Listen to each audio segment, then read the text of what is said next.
बिस्मिल्लाहिर्रहमानिर्रहीम। अस्सलाम वालेकुम। उम्मीद है आप ठीक होंगे, खैरियत से होंगे। तैयब बलोच आपकी खिदमत में फिर से हाज़िर है। जी, आज जो हम डिस्कस करने लगे हैं वो पंजाब के ज़िमनी इंतखाबात के गैर मुतवक्का नताइज से मुतल्लिक़ है। जैसा कि आप सबको मालूम है कि कल जो है वो पंजाब के अंदर सूबाई असम्बली की 20 सीटों के ऊपर बल्दियाती इंतखाबात हुए, और ये इंतखाबात इस वजह से हुए कि पहले तहरीक इंसाफ के मुनहरिफ अरकान की नशिस्तें जो हैं वो खाली हुई थी और उसके ऊपर बल्दियाती इंतखाबात होना थे। लेकिन इससे कबल मैं आपको बताऊं कि पंजाब की असम्बली के अंदर वज़ीर आला पंजाब का इंतखाब होना था और उसका पहला मरला जो है वो तय हो चुका था, और दूसरे मरले का जो है वो लाहौर हाई कोर्ट की जानिब से शेड्यूल भी दिया गया था। उस मामले को तहरीक इंसाफ ने सुप्रीम कोर्ट में चैलेंज किया था और कहा था कि जब तक ज़िमनी इंतखाबात नहीं हो जाते उस वक्त तक वज़ारत आला का इंतखाब जो है वो रोका जाए। तो यूँ सुप्रीम कोर्ट ने ज़िमनी इंतखाबात के लिए वज़ारत आला का इंतखाब तहरीक इंसाफ की इस्तदा के ऊपर रोक दिया था, और अब 22 जुलाई को वज़ारत आला पंजाब का इंतखाब होना है और वो फ़ेज़ 2 है, उसकी भी हम वज़ाहत करेंगे।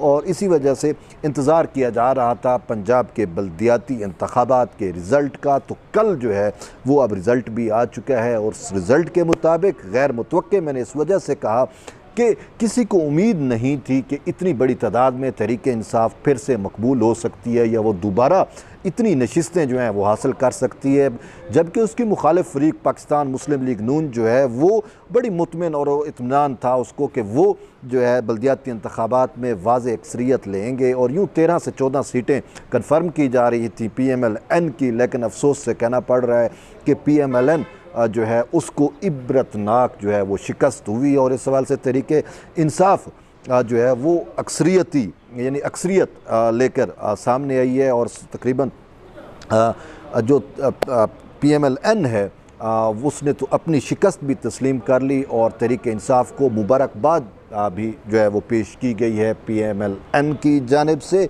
अब इस पूरे मामले का जो कनेक्शन है वो जुड़ा हुआ है वज़ारत आला के इंतखाबात से, और सुप्रीम कोर्ट की जानिब से जो टाइम लाइन दिया गया था वो 22 जुलाई का वक्त है।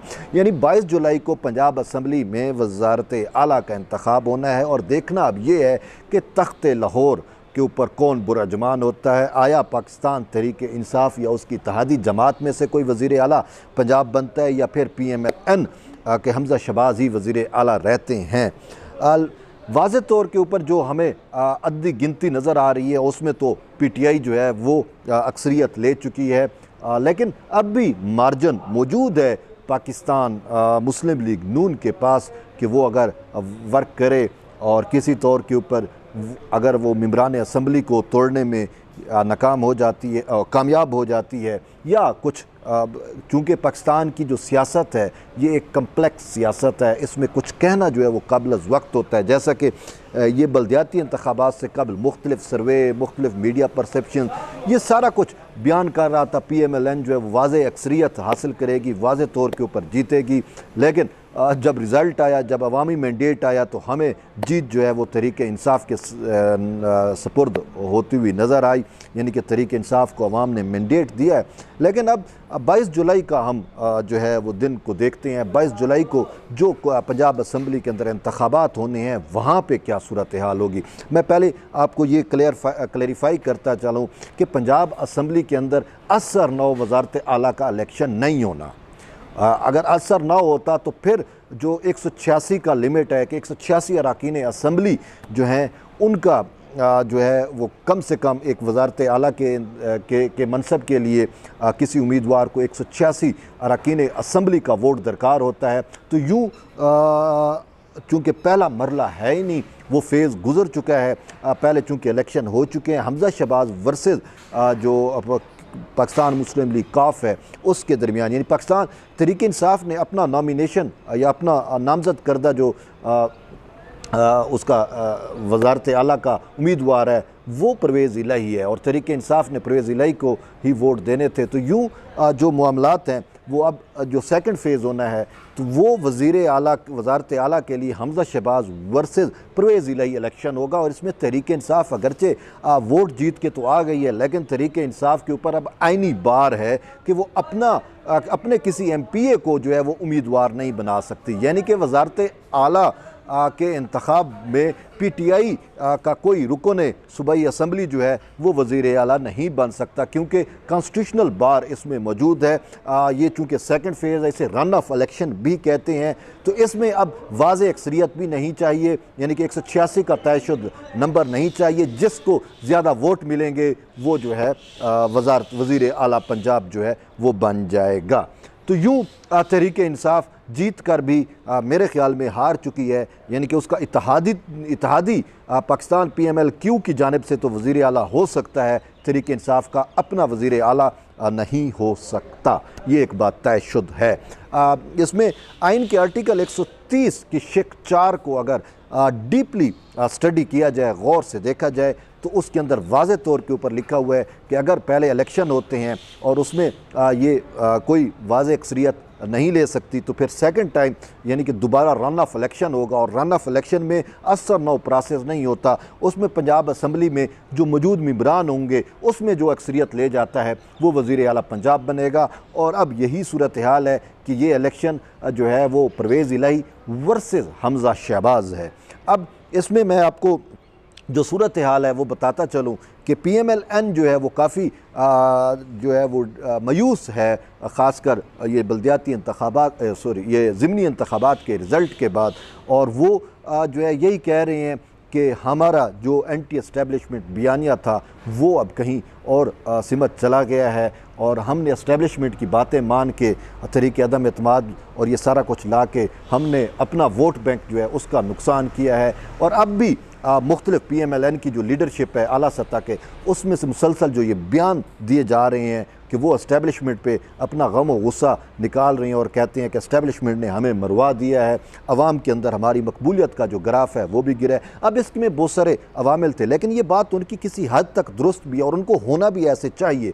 अब हम आते हैं इलेक्शन के ऊपर। अब इलेक्शन के अंदर अगर होते हैं इलेक्शन असर नौ साफर होना तो है, 22 जुलाई को इस प्रोसेस को कंप्लीट होना है, वज़ीर आला का चुनाव भी होना है। तो अब वज़ीर आला के चुनाव में अभी भी एक चांस मौजूद है PMLN के लिए, और वो चांस क्या है? सिंपल बात है, जैसा मैं आपको बता रहा हूँ कि इलेक्शन के अंदर एक कम्प्लेक्स सिचुएशन होती है, इसमें आप जोड़ तोड़ भी करते हो। अब अगरचे आप अगर PTI के भी काफ़ी सारे अरकान असम्बली अभी से PMLN के उसमें एक हैं, राब्ते में हैं। अब अगरचे वो वोट तो नहीं दे सकते, कम से कम उनसे इस्तीफ़े ले लिए जा सकते हैं। यानी 10 का तादाद बताई जा रही है कि अगर 10 अरकान असम्बली जिसमें काफ लीग के कुछ शामिल हो जाएँ और कुछ PTI के शामिल हो जाएँ और वो रिज़ाइन कर जाएं, या किसी सूरत में वो पेश इलेक्शन के अंदर या पंजाब असम्बली में हाजिर ही ना हों, तो फिर हमज़ा शहबाज जो है वो वज़ीर आला बन सकता है। ये भी एक बात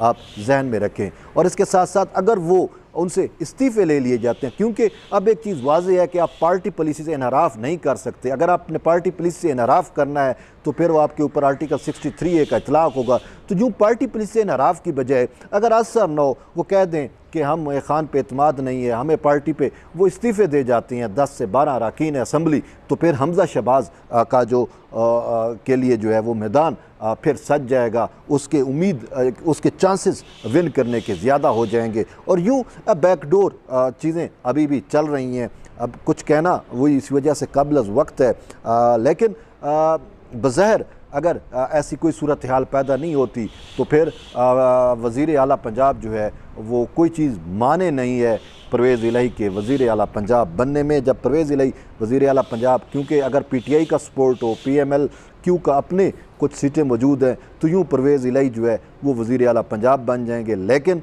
बात यह है कि अब यहाँ पे सारा मामला इस्टेब्लिशमेंट के पास के ऊपर आता है कि इस्टेब्लिशमेंट अगर कौमी असम्बली के अंदर कोई वोटिंग के मसाइल होते थे, तहरीक अदम एतमाद पेश होती थी जो PTI के ख़िलाफ़ हुआ करती थी, तो किस तरीके से वो 12 से 13 अगर जो लोग मैनेज कर लेती थी एस्टैब्लिशमेंट, जिसमें अरकान कौमी असम्बली को भी अगर मुश्तरका कोई चीज़ थी तो उसमें सेनेटर को भी जो है वो इंगेज किया जाता था और 10-12 को या तो अब्सेंट करा दिया जाता था या कोई भी कहानी करके तो वो PTI को बिसाखियाँ प्रोवाइड करती रही है एस्टैब्लिशमेंट इस पार्लिमानी निज़ाम के अंदर। अब भी अगर एस्टैब्लिशमेंट ज़ोर लगाए तो PMLN जो है या उसका वज़ीर आला बन सकता है, क्योंकि ये ख़ुद एस्टैब्लिशमेंट वफाक में ऐसा करती रही है। अब अगर पाकिस्तान मुस्लिम लीग नून जो है वो अपना सारा मलबा एस्टैब्लिशमेंट पे फेंक रही है, और फेंकना भी चाहिए, क्योंकि PMLN की ये कंडीशन ना होती अगर एस्टैब्लिशमेंट की वो बात ना मानते और वो उसी नरेटिव पे रहते, तरीक़े अदम एतमाद और इमरान खान वो कहते भाई ये आपका गंद है, आप ख़ुद साफ़ करो, हम आपका सियासी गंद क्यों साफ़ करें। ये तो सियासी गंद साफ़ करने लगे थे तो ख़ुद भी गंदे हो गए हैं। तो अब इनको रेस्क्यू जो है वो एस्टैब्लिशमेंट की जानिब से किया जा सकता है। लेकिन इसके साथ साथ एक सूरत हाल और भी है। वो सूरत हाल क्या है कि इस हवाले से बादशाह गर माने जाते हैं सदर आसिफ अली जरदारी। अब जरदारी साहब ने पाकिस्तान मुस्लिम लीग नून जिसके ख़िलाफ़ केसेस बने हुए थे और शायद इनको जेलें नज़र आ रही थी, ख़ासकर मनी लॉन्ड्रिंग के केस के अंदर तो शहबाज शरीफ को, हमजा शहबाज को जेल थी। जरदारी साहब ने इनको तरीक़े अदम एतमाद में कामयाब करके वज़ीर आज़म जो है बनाया शहबाज शरीफ को, और फिर पंजाब के अंदर भी हुकूमत साजी के लिए राह हमवार करके दी। लेकिन अब इनकी अपनी भी नाअहली है कि ये टिकट देते हुए इनको बहुत सारे अपने इत्तेहादियों के एतमाद में लेना चाहिए था। अब मैं आपको मिसाल देता हूँ, जो सराइकी वसेब के अंदर या जनूबी पंजाब के अंदर 2 सीटें मुजफ्फरगढ़ की, 1 सीट लइये की, 1 डेरा गाजी खान की, ये 4 सीटों पे अगर ये अपने बंदे को लेने की बजाय अगर ये पीपल्स पार्टी को दे देते और पीपल्स पार्टी सीटें इनको निकाल कर देती, थोड़ी अब सूरत हाल थोड़ी डिफरेंट होती। लेकिन इसके बावजूद इन्होंने अपने तौर के ऊपर फ़ैसले किए, जरदारी साहब को या उनको इन फैसलों में पीपल्स पार्टी को मुकम्मल तौर पर शरीक नहीं किया। अब ये इलेक्शन हार गए। अब इनको इलेक्शन जरदारी साहब तो जितवा ने से रहे ना, जरदारी साहब तो अब इनको इलेक्शन जितवा के तो नहीं दे सकते ना, वो तो इनका अपना काम था। लेकिन अब भी अगर ये जरदारी साहब को पंजाब के अंदर हिकमत अमली अडाप्ट करने की इजाज़त दें और जरदारी साहब को मौका दें कि वो वज़ारत आला के इंतखाबात में अपना असर रसूख इस्तेमाल कर सकें, तो वो वक्त दूर नहीं, वो चीज़ बैद नहीं है कि यही हमजा शहबाज जो है वज़ीर आला पंजाब बन सकते हैं। लेकिन कहने का ये है कि अभी जब ये कुछ 3-4 माह के लिए वज़ीर आला रहे तो इन्होंने जो कमिटमेंट पाकिस्तान पीपल्स पार्टी के साथ की हुई थी वो कमिटमेंट में को पूरा करने में भी ये पूरा नहीं उतरे, उस कमिटमेंट पे भी लैतो लाल से काम लेते रहे। तो बहरहाल वो जो एक मामला यहाँ पे यही आता है कि अगर ये पाकिस्तान पीपल्स पार्टी को ऑन बोर्ड रखते हैं इन ज़िमनी इंतखाबात के अंदर तो अब सूरत हाल थोड़ा यकसर मुख्तलिफ होती। लेकिन इसके बावजूद इल्ज़ाम अगरचे जरदारी साहब पे ही दिया जा रहा है, लेकिन अब भी मैं ये कह रहा हूँ कि अगर जरदारी साहब को मौका दिया जाए पंजाब के इस 22 जुलाई को वज़ीर आला पंजाब के होने वाले इंतखाबात में, तो वो कोई अनहोनी जो है वो कर सकते हैं। और जरदारी साहब इस हवाले से खासे मशहूर भी हैं और बादशाह गर भी हैं। तो बहरहाल एट दी एंड अभी ये 22 जुलाई को ही अवाम ने फ़ैसला करना है, यानी पंजाब के अरकान सूबाई असम्बली जो है मेम्बरान पंजाब असम्बली, उन्होंने ही फ़ैसला करना है। और देखते हैं कि तख्त लाहौर के ऊपर कौन बुरजुमान होता है, हमजा शहबाज या परवेज़ इलाही। बहरहाल कहने का ये है कि अभी तक गेम ओवर नहीं हुई, इंतज़ार में रहें, अब 22 जुलाई का दिन ही बताएगा। बहरहाल एट दी एंड आप सबका शुक्रिया जिनने मेरे चैनल को सब्सक्राइब नहीं किया, जो मुझे फ़ेसबुक पे लाइक्स जिन्होंने नहीं किए या फॉलो नहीं कर रहे, उनसे यही अरदास है कि मुझे यूट्यूब के ऊपर मेरे चैनल तैयब बलोच को जो है वो सब्सक्राइब करें और फेसबुक पे लाइक्स और फॉलो ज़रूर करें ताकि हर अपडेट आप तक पहुँचती रहे। बहरहाल तैयब बलोच को इजाज़त दें, इंशाल्लाह दोबारा मिलते हैं, तब तक के लिए इजाज़त, अल्लाह हाफ़िज़।